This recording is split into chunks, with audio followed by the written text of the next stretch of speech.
नमस्कार दोस्तों, study mentor में आपका स्वागत है। दोस्तों आज हम जा रहे हैं बात करने कक्षा 9वीं के भूगोल के पाठ 4 जलवायु को पढ़ने। तो दोस्तों हम जलवायु में हम भारतीय मानसून को पढ़ रहे थे। दोस्तों मैंने ये बात भी बताई थी कि मानसून शब्द की जो उत्पत्ति है वो मौसम से लिया गया है। मौसम का मतलब होता है सीज़न। इसमें अरबों का बहुत बड़ा योगदान है क्योंकि ये अरबी शब्द से लिया गया है। अब भारतीय दर्शन की किताबों में, संस्कृत दर्शन की किताबों में भी इसके बारे में बहुत ढेर सारी बातें बताई गई हैं। वाल्मीकि रामायण में एक शब्द है जिसे बोलते हैं ऋतु। ये आपको बताना ज़रूरी है दोस्तों। एक शब्द है ऋतु जिसको आपको बताना बहुत ही ज़्यादा ज़रूरी है। देखिए, भारत में आम बोलचाल की भाषा में 3 प्रकार का मौसम है। मैंने आपको पहले वीडियो में बताई थी, लेकिन एज ए ज्योग्राफी स्टूडेंट हम 4 प्रकार के मौसम के बारे में जानते हैं, बात करते हैं। वो कौन कौन से हैं? आगे बढ़ता मानसून, वापस लौटता मानसून, गर्मी और सर्दी।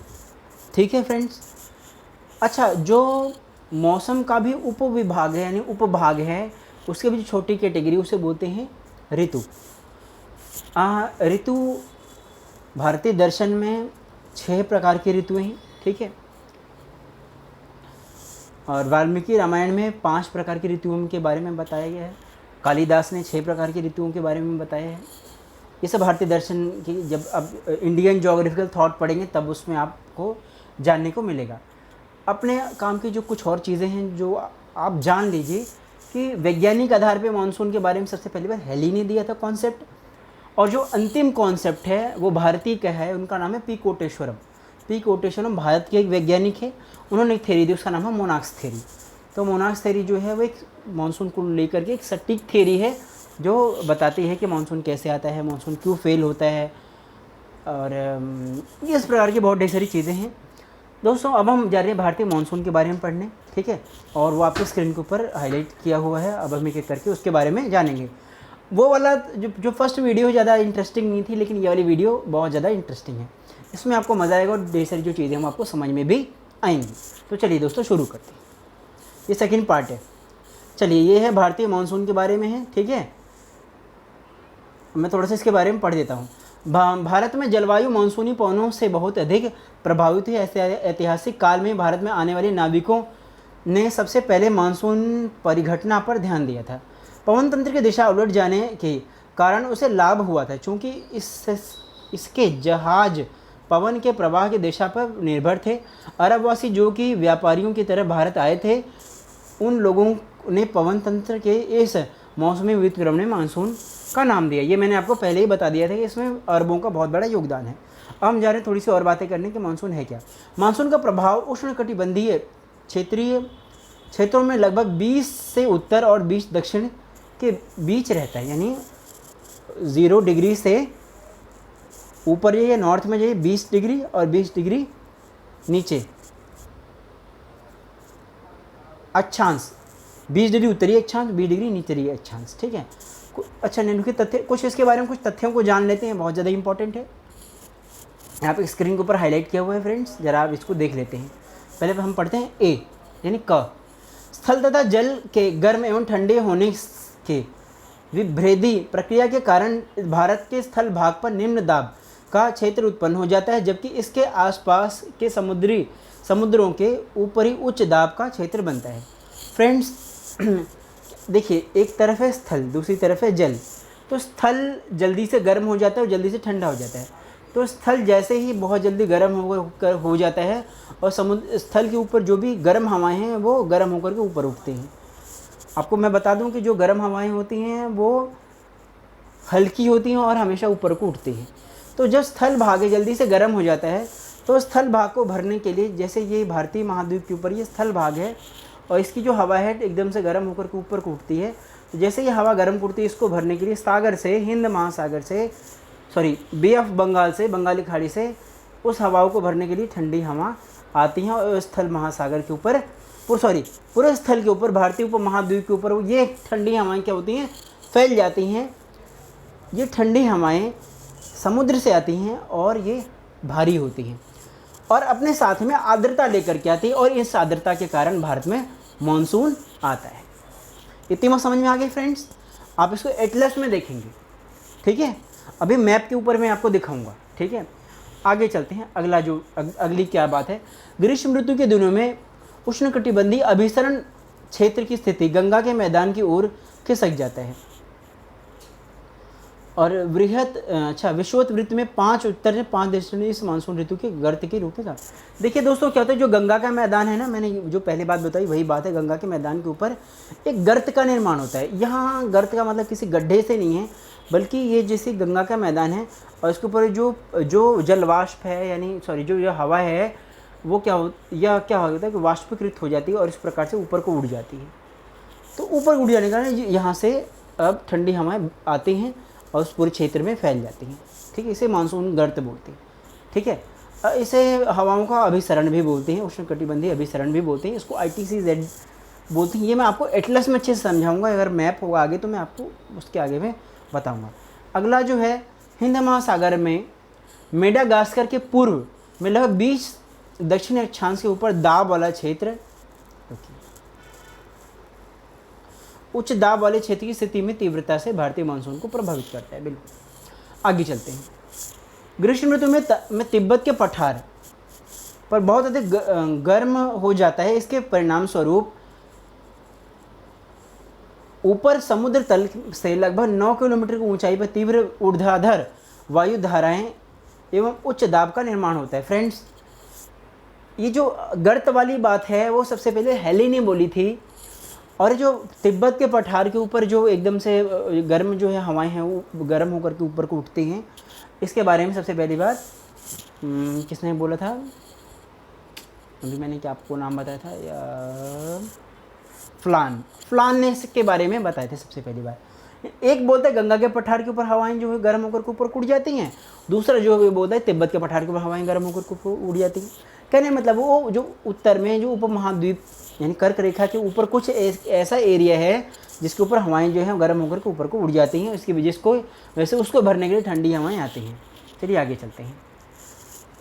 ग्रीष्म ऋतु में हिमालय के उत्तर ग्रीष्म ऋतु में हिमालय के उत्तर एवं पश्चिम में जेट धाराओं तथा प्रायद्वीप के ऊपर उष्णकटिबंधीय पूर्वी जेट धाराओं का प्रभाव होता है। बिल्कुल, जेट धाराएं होती हैं फ्रेंड्स, वो भी कहीं ना कहीं मानसून को प्रभावित करती हैं।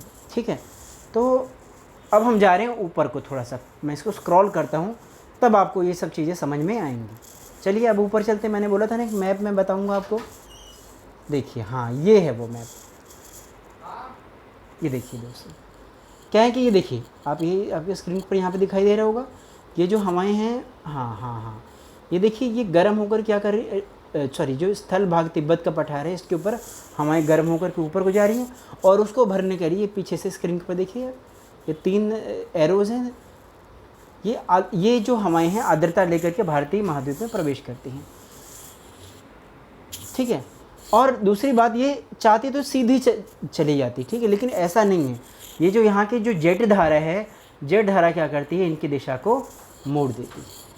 ठीक है, और यहाँ पे एक एंटी साइक्लोन जन्म लेता है, वो भी इसकी दिशा को क्या करता है, यहाँ पे एक एंटी साइक्लोन जन्म लेता है जो कि इसकी पूरी दिशा को परिवर्तित कर देता है। ठीक है, जिसकी वजह से ये धारा ऐसे आती फिर इस प्रकार से मुड़ जाती है।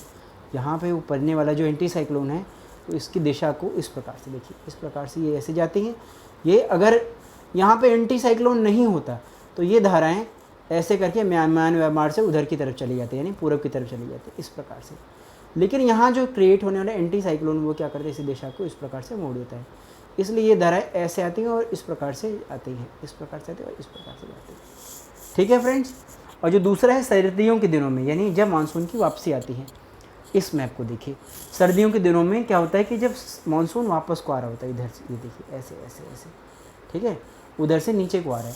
ऐसे में ये जो तिब्बत के पठार के ऊपर आप देखिए 2 धाराएं ऐसे जा रही हैं, ये क्या है, जेट धाराएं हैं। ये क्या करते हैं अपने साथ में मेडिटेरियन सी से क्या करती है, कुछ आर्द्रता लेकर के आती हैं और हिमालय के ऊपर बारिश करती हैं, वर्षण करती हैं। तो हिमालय के ऊपर जब वर्षण होता है तो वहाँ पे स्नोफॉल होती है और वही जब दिल्ली के ऊपर गिरता है तो बारिश होती है। तो इसीलिए सर्दियों के दिनों में दिल्ली में बारिश होती है। ये हमारे लिए बहुत ही ज़्यादा महत्वपूर्ण है, खासकर जिनकी इकोनॉमी पहाड़ों पे चलती है फ्रेंड्स, क्योंकि अगर स्नोफॉल नहीं होगा तो सेब नहीं पकेंगे, और सेबों को पकने में क्या कहते हैं, ये जो जेट स्टीम है इसका बहुत बड़ा योगदान है। चलिए आगे चलते। एक गर्म जेट स्टीम जो है वायुमंडल में क्षोभमंडल के सबसे ऊपर इस सतह पे चलने वाली एक धारा है तीव्र गति से, जो मेडिटेरियन सी से जिसका जन्म होता है। ये बहुत तीव्र गति से चलती है, ठीक है, और ये वर्ष भर चलती रहती है।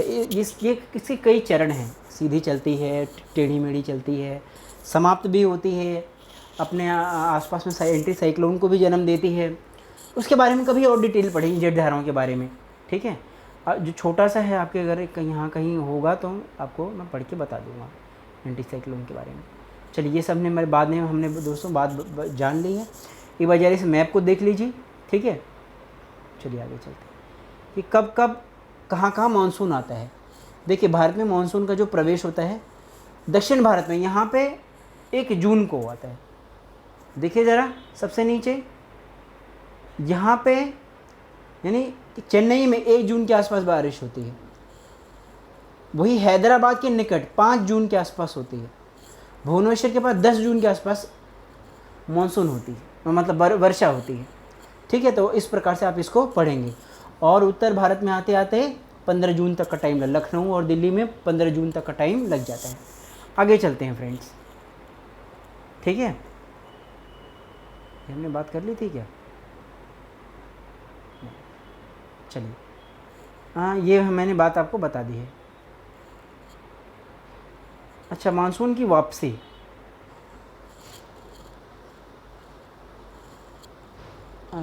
एक सेकंड रुकिए ज़रा।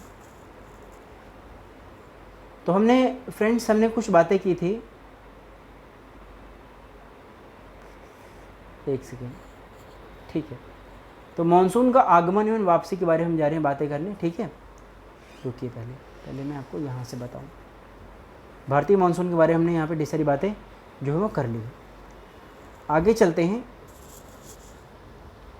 मानसून के आगमन के बारे में जा रहे पढ़ने। अच्छा, एक चीज़ और है, क्योंकि बार हर 7 साल से 8 साल के बीच में, कई बार 10 सालों के बीच में भी बाढ़ और सूखा अपने को देखने को मिलते हैं। इसको बोलते हैं अंशु इफेक्ट, ठीक है फ्रेंड्स। इसे क्या बोलते हैं? अंशु इफेक्ट, ठीक है। यहाँ पे आपकी स्क्रीन के ऊपर दिखा है। तो अंशु के 2 पार्ट है, एल नीनो और ला नीनो, जिसका जो संबंध है वो बेबी क्राइस्ट से, जीसस क्राइस्ट से है।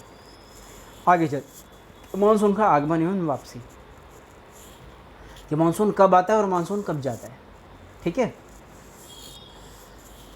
तो मानसून का जो समय है वो जून के आरंभ से लेकर के सितंबर तक, ठीक है, 100 से 120 दिनों के बीच होता है। इसके आगमन के समय सामान्य वर्षा अचानक में वृद्धि हो जाती है और लगातार कई दिनों तक यह जारी रहता है। मानसून प्रकोष्ठ, यानी एकदम से जब बारिश एकदम से तीव्र गति से मानसून का फटना, बादलों का फटना बोलते हैं, तथा इन मानसून को पूर्ण बौछारों से पृथक किया जा सकता है। चलिए आगे चलते हैं। ऊपर की जो बातें हैं मैंने आपको बता दी है फ्रेंड्स, कब कब कहाँ कहाँ मानसून आता है, इसको आप देख लेना, ठीक है। उसके बाद जो है अब हम जा रहे बातें करें मानसून की वापसी। मानसून की वापसी कब होती है? तो मानसून की वापसी अपेक्षाकृत एक क्रमिक प्रक्रिया है, जो भारत के उत्तर पश्चिम के राज्यों से सितंबर से आरंभ हो जाती है और मध्य अक्टूबर में मानसून प्रायद्वीप से उत्तरी भाग को पूरी तरह से पीछे हटना चालू हो जाता है। प्रायद्वीप, ठीक है। दिसंबर के आरंभ तक देश में शेष भाग में मानसून की वापसी हो जाती है। द्वीपों पर मानसून की सबसे पहली वर्षा होती है। यह क्रमतः दक्षिण से पूर्व की ओर अप्रैल के अंतिम सप्ताह से लेकर के मई की प्रथम वर्ष तक चलते हैं। मानसून की वापसी की प्रक्रिया दिसंबर के प्रथम सप्ताह से जनवरी के प्रथम सप्ताह तक के उत्तर से दक्षिण की ओर होती है एवं समय देश का शेष भाग शीत ऋतु से प्रभावित होता है। आगे हम जा रहे ऋतुओं के बारे में पढ़ने, ठीक है, थोड़ा सा और जानते हैं। 6 प्रकार की ऋतु होती हैं दोस्तों, मैंने बता दिया। भारत के मुख्यतः 4 ऋतुओं को पहचाना जा सकता है। ये है शीत, ग्रीष्म ऋतु और कुछ क्षेत्रीय विविधताओं के साथ में मानसून की आगमन वापसी होती है, ठीक है, हमने पढ़ लिया। अब जा रहे हैं शीत ऋतु के बारे में बातें करने, कि उत्तरी भारत में शीत ऋतु मध्य नवंबर के आरंभ होकर के फरवरी तक चलता है। चलिए आगे चले। ये मैंने 1 जून, 5 जून, 10 जून, ठीक है, मुंबई में कब, ये मैंने अभी आपको थोड़ी देर पहले बताया था। हम जा रहे हैं थोड़ी सी और बातें करने। तो दिसंबर एवं जनवरी में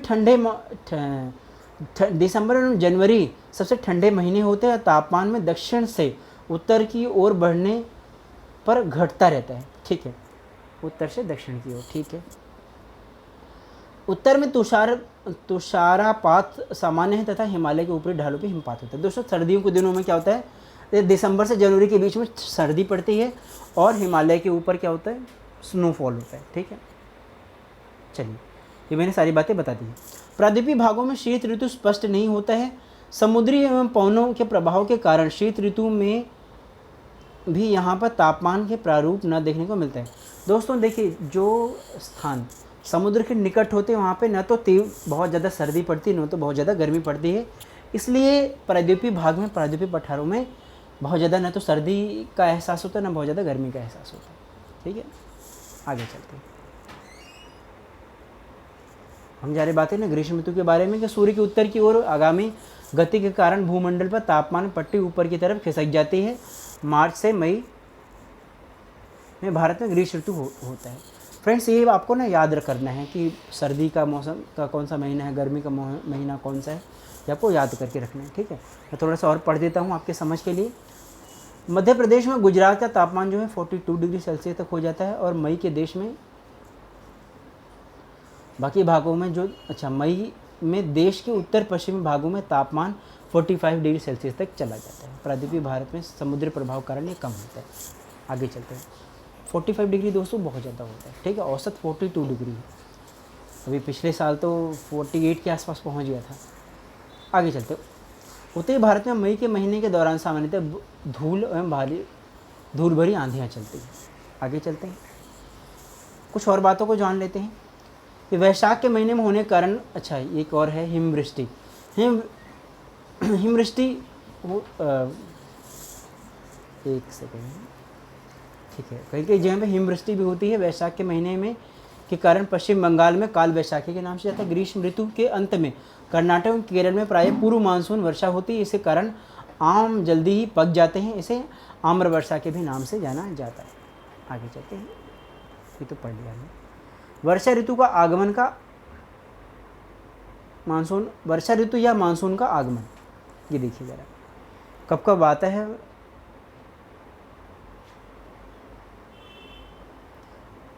ये फ्रेंड्स मैंने आपको बता दिया है, ये बार ज़रा देख लिया। मानसून का आगमन यहाँ पे कब आ रहा है मानसून, ज़रा देखिए एक बार। आप इसको इस मैप को देख लेना अच्छे से।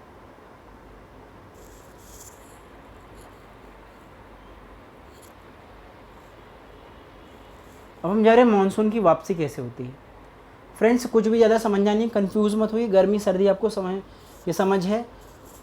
मानसून कब आता है कब जाता है इसके बारे में एक बार आप देख लीजिए। मानसून एक बार मैं आपको और बताऊँ, मानसून की वापसी। ठीक है, अक्टूबर से नवंबर के दौरान में दक्षिण की तरफ सूर्य की किरणें आभासी गति के कारण मानसून गर्त एवं या निम्न दाब का वाला गर्त है।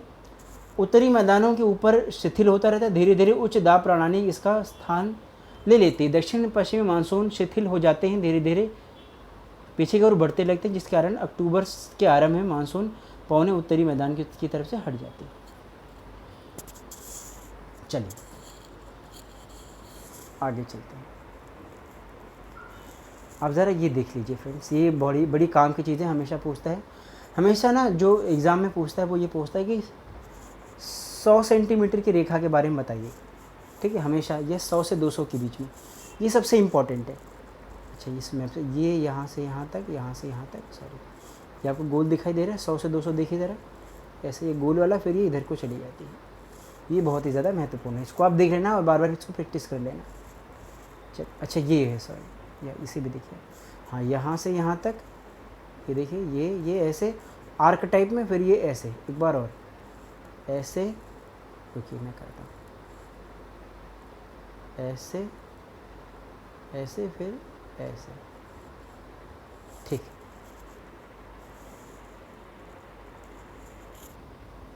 एक चीज़ और है मानसून का वितरण कि मानसून कहाँ कहाँ पे। दोस्तों एक बार आप मैप देखेंगे तो आपको सारी चीज़ समझ में आ जाएंगी। वो ये वाला मैप है।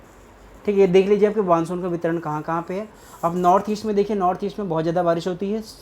400 सेंटीमीटर से भी अधिक वर्षा होती है। यहाँ पे एक स्थान है, उसका नाम है मौसिम राम में बहुत ज़्यादा वर्षा होती है। दुनिया में सर्वाधिक जो वर्षा होती है वो मौसिम राम में होती है। मौसिम राम से पहले एक स्थान था जिसका नाम था चेरापूंजी, वहाँ हुआ करती थी, अब मौसिम राम में होती है। और जो सबसे कम होती है राजस्थान के पश्चिमी क्षेत्रों में होती है। यहाँ पे जो वार्षिक तापमान है वो 10 सेंटीमीटर से भी कम है, यानी ये बहुत ही ज़्यादा कम है। कुछ और है दक्षिण भारत में, देखिए ये जो छोटा सा स्थान है आर्क के समान, इसे वृष्टि छाया प्रदेश बोलते हैं। इसके पश्चिम में ज़्यादा वर्षा होती है और पूर्व में वर्षा कम होती है। अब आगे चलते हैं। उम्मीद करता हूँ आपको ये जो मैप है समझ में आ गया होगा। दूसरा वर्षा का वितरण वो मैंने आपको ऊपर बता दिया है। एक और अंतिम जो हेडिंग होगा मानसून एकता का परिचय है, बिल्कुल परिचायक है। बिल्कुल फ्रेंड्स, जो मानसून है वो एकता का परिचायक है। ये हमें जोड़ता है, ये हमें खाने के लिए अनाज देता है, हमारी मानसूनी संस्कृति है। कहने का अर्थ ये हुआ कि मानसून के ऊपर न जाने कितने भारत में त्यौहार हैं, ठीक है, जो हमें किसी न किसी प्रकार से जोड़ते हैं। हाँ, मैं थोड़ा सा पढ़ देता हूँ। इसके जीवन तथा वनस्पति, कृषि चक्र, मानवीय जीवन एवं उसके त्यौहार उत्सवों सभी मानसूनीय लय के चारों ओर घूमते रहते हैं। देखिए दोस्तों, हाँ, जितने भी ढेर सारे क्षेत्रीय प्रादेशिक त्यौहार हैं, गाने हैं, लोकगीत हैं, जैसे आप देखेंगे कि कजरी है या सावन के ढेर सारे गीत हैं, तो ये ढेर सारी जो चीज़ें हैं वो इन सभी चीज़ों को कहीं ना कहीं मानसून ने ही जन्म दिया है, जो एकता का परिचायक है, एकता के परिचय हैं। मुझे लगता है कि दोस्तों आपको ये वीडियो अच्छी लगी होगी तो आप इसको लाइक, सब्सक्राइब और शेयर करना ना भूलें। मानसून को समझने के लिए आपको बार बार प्रैक्टिस करनी पड़ेगी और एक चैप्टर को कम से कम 4 बार पढ़ना पड़ेगा। तब तक के लिए धन्यवाद।